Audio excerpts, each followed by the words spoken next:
¿Qué es el marxismo-leninismo-maoísmo? El partido que lidera la revolución es el Partido Comunista y la ideología que guía el pensamiento y la práctica del Partido Comunista es el marxismo-leninismo-maoísmo. Esto, todos lo sabemos.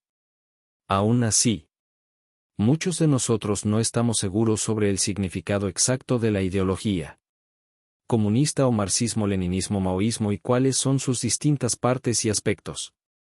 Algunos lo entienden simplemente como las ideas de Marx, Lenin y el presidente Mao. Tal comprensión es incompleta, insuficiente y superficial. Es necesario ahondar en la materia y entender su esencia. Intentemos entonces entender la esencia del marxismo-leninismo-maoísmo. Cuando Marx y Engels se encontraban desarrollando y propagando la teoría del comunismo, Engels redactó un folleto llamado Principios del Comunismo en 1847.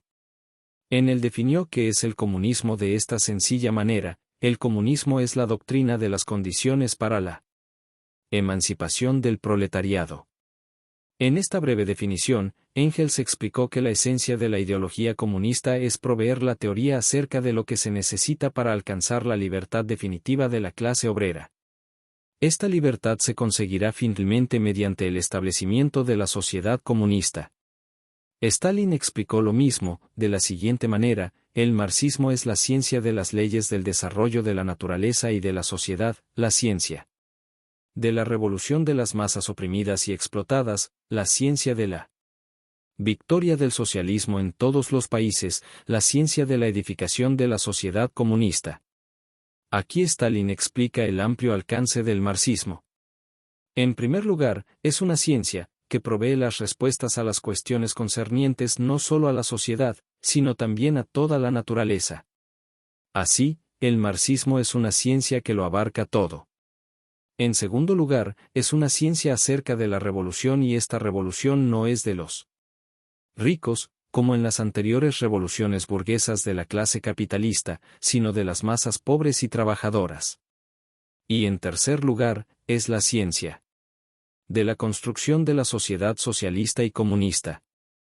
Esta ciencia hoy se llama marxismo-leninismo-maoísmo en honor a los nombres de los tres maestros que jugaron los papeles más importantes en su establecimiento y desarrollo: Karl Marx, Vladimir Lenin y Mao Zedong. Además de ellos tres, reconocemos a otros dos grandes maestros que jugaron tremendos papeles: Friedrich Engels y Joseph Stalin. Engels fue el camarada de Marx y colaboró muy de cerca estableciendo los fundamentos del marxismo y también complementándolo luego de la muerte de Marx. Stalin defendió y desarrolló el marxismo-leninismo tras la muerte de Lenin. El marxismo fue primero elaborado por Marx con la ayuda de Engels, hace más de 150 años. Las partes integrantes del marxismo son la filosofía del materialismo dialéctico y el descubrimiento de la concepción materialista de la historia o materialismo histórico, la economía política marxista, que descubrió las leyes del movimiento del capitalismo y sus contradicciones, así como la doctrina del plusvalor, que expone el origen de la explotación, y la teoría del socialismo científico, basada en la doctrina de la lucha de clases y en los principios que gobiernan la táctica de la lucha de clases del proletariado. El leninismo es el marxismo de la era del imperialismo y la revolución proletaria. Fue desarrollado primero por Lenin hacia el cambio de siglo, durante el curso de la Revolución Rusa, al tiempo en que combatía el oportunismo de la Segunda Internacional y mientras el movimiento comunista internacional avanzaba a través de la Tercera Internacional.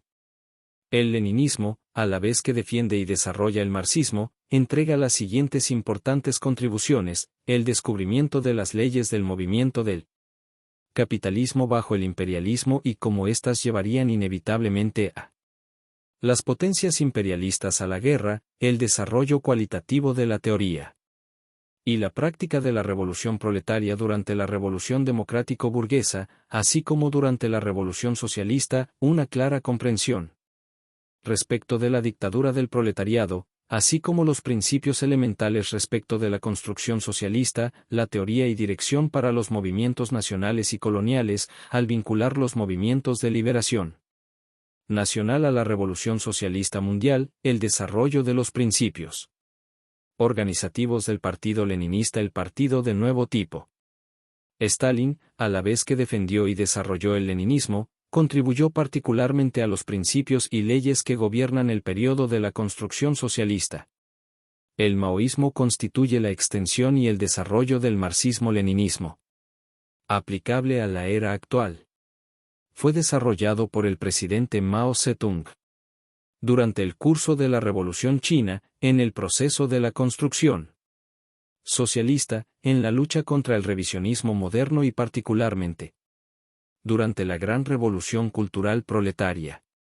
Las contribuciones del maoísmo incluyen la teoría de la contradicción, el desarrollo de la teoría del conocimiento y la formulación de la línea de masas, de las masas a las masas, la teoría de la nueva democracia, la formulación del camino de la revolución para las colonias y semicolonias y la formulación respecto de las tres armas mágicas de la revolución: el partido, el ejército popular y el frente único, la teoría de la guerra popular prolongada y el desarrollo de los principios de la guerra, el desarrollo de los principios organizativos del partido proletario mediante la comprensión de la lucha de dos líneas.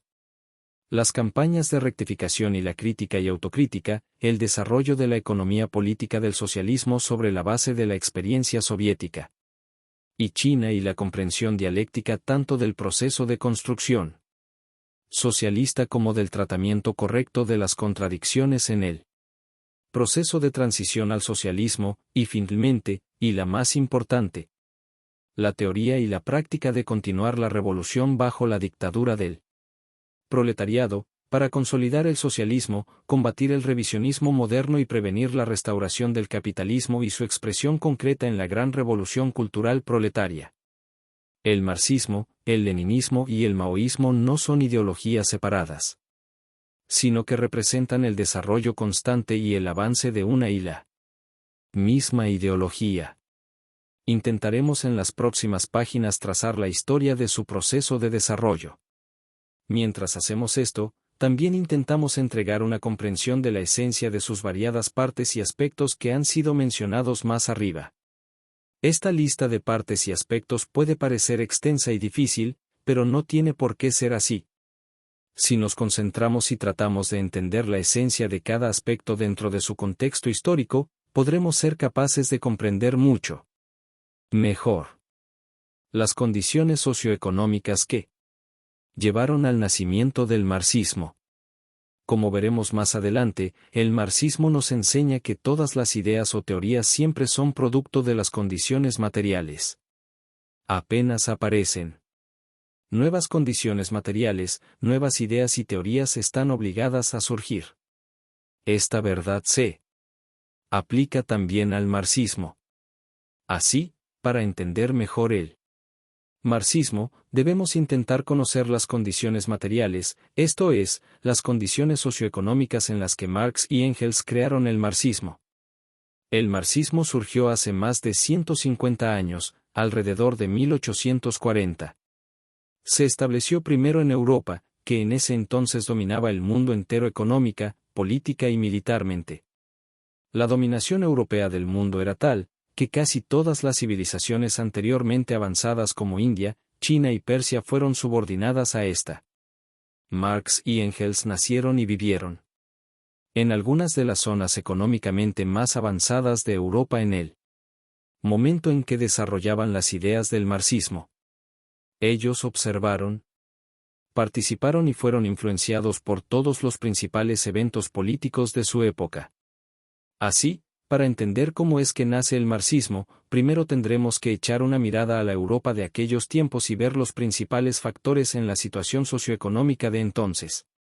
El factor más importante fue la Revolución Industrial, que duró aproximadamente desde 1760 a 1830 y, aunque ocurrió principalmente en Inglaterra, su influencia abarcó el mundo entero. La Revolución Industrial se llamó así porque fue durante estos 70 años que el mundo vio por primera vez el explosivo y revolucionario aumento en el desarrollo industrial. Fue en este tiempo cuando las modernas y grandes fábricas se instalaron y crecieron a un ritmo acelerado, particularmente en Inglaterra. junto con ello, ocurrió una tremenda expansión del mercado mundial que envió bienes manufacturados por Inglaterra a todos los rincones del mundo. Aunque otros países, como Francia, Holanda y zonas de Alemania y de Estados Unidos también instalaron sendas fábricas, este periodo fue marcadamente dominado por Inglaterra. Su dominación fue tal que se le llamó el taller del mundo, ya que proveía de bienes manufacturados a todos los países. La revolución industrial transformó a la clase capitalista. Esta clase antes no era tan fuerte, sino que era una clase media, se le llamaba burguesía, porque bourgeois, en francés, significa clase media. Pero, con la revolución industrial, esta clase media se transformó en una clase de millonarios de la industria, la burguesía industrial moderna. Las inéditas riquezas de esta nueva clase le otorgaron la fuerza para desafiar poderosamente a las clases feudales que, hasta entonces, aún eran las clases dominantes. Junto a la moderna burguesía industrial, la revolución industrial también dio vida a otra clase, la clase de trabajadores industriales modernos o proletariado. Esta clase, formada por obreros que trabajaban reunidos por miles en enormes fábricas, también se diferencia de los obreros de antaño, que trabajaron en grupos pequeños, en pequeños talleres. Los proletarios modernos no poseían nada más que su fuerza de trabajo, pero contaban con una fuerza y una confianza que no conocieron las generaciones anteriores de trabajadores y obreros. Esta fuerza provenía de su contacto con la industria moderna, de su disciplina aprendida del sistema de las fábricas y de su organización superior debido al gran número reunido en una sola fábrica, bajo un mismo techo. Su posición dentro de la sociedad los conformó como la fuerza potencial más revolucionaria en la historia. Otro factor importante fue que la situación política en Europa en aquellos tiempos estuvo dominada por una oleada de revoluciones democrático-burguesas dirigidas por la clase capitalista en ascenso, de las cuales la más importante fue la Revolución Francesa de 1789. La Revolución Francesa no solo provocó cambios muy radicales en Francia, también condujo a las guerras napoleónicas, en las que los ejércitos de la burguesía francesa conquistaron casi la totalidad de Europa e introdujeron reformas burguesas para abolir el feudalismo dondequiera que fueron. Fueron estos quienes asestaron un golpe mortal a los reyes y a las viejas clases feudales. Aunque los ejércitos franceses fueron derrotados más tarde, las viejas clases dominantes nunca lograron recuperar su posición anterior. La burguesía moderna continuó su ola revolucionaria con numerosas revoluciones burguesas, las que resultaron en la derrota definitiva de las clases feudales y en la victoria del capitalismo como sistema mundial. Así, tanto en los planos económico y político, el periodo de nacimiento del marxismo fue un periodo de grandes avances y victorias para la clase capitalista, con las que consiguió establecer su dominio completo en los países más avanzados y dominantes del mundo. Aunque este fue el periodo de mayores avances para la burguesía, el principal factor que dio a luz al marxismo durante este periodo fue la elevación de la conciencia de la clase obrera y de las organizaciones y movimientos proletarios que señalaron el surgimiento del proletariado como una fuerza independiente y consciente. El surgimiento de un proletariado con conciencia de clase tuvo lugar primeramente en Inglaterra y Francia. Esto se debió principalmente por la temprana extensión de la industria moderna en estos dos países. La extensión de la industria moderna, a la vez que traía gran riqueza para la burguesía, significaba condiciones de trabajo y de vida más inhumanas. Para la clase obrera, casi 3/4 partes de la fuerza laboral estaban compuestas por mujeres y niños, pues eran trabajadores más baratos y más fáciles de controlar para los capitalistas. Los niños de la edad de 6 años en adelante se veían obligados a trabajar 14 a 16 horas en las hilanderías. A medida que la burguesía acumuló más y más riqueza, los trabajadores cayeron más y más en la miseria. Mientras que los propietarios de las fábricas de tela multiplicaron sus capitales muchas veces, los salarios de sus tejedores se redujeron a 1/8 parte de lo que obtenían antes. Así, las condiciones del proletariado eran tales que la rebelión no solo era posible, sino casi obligatoria. Los primeros estallidos fueron espontáneos. sin una dirección clara. Un ejemplo fue el movimiento de destrucción de máquinas de 1810 a 1811 en Inglaterra, donde grupos de tejedores atacaron a las fábricas textiles y destruyeron cualquier maquinaria que tuvieran a la mano. Este fue su método de protestar contra la industria moderna que estaba destruyendo su propia subsistencia. Tales protestas, que no tenían una dirección clara y fueron severamente reprimidas, se extinguieron rápidamente.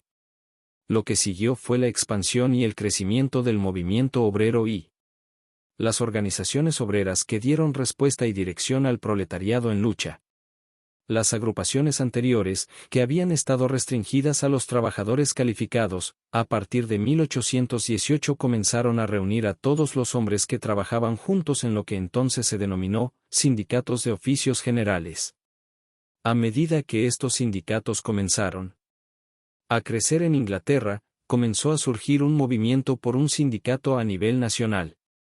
Este se formó y hacia 1833 a 1834 alcanzó los 500.000 miembros.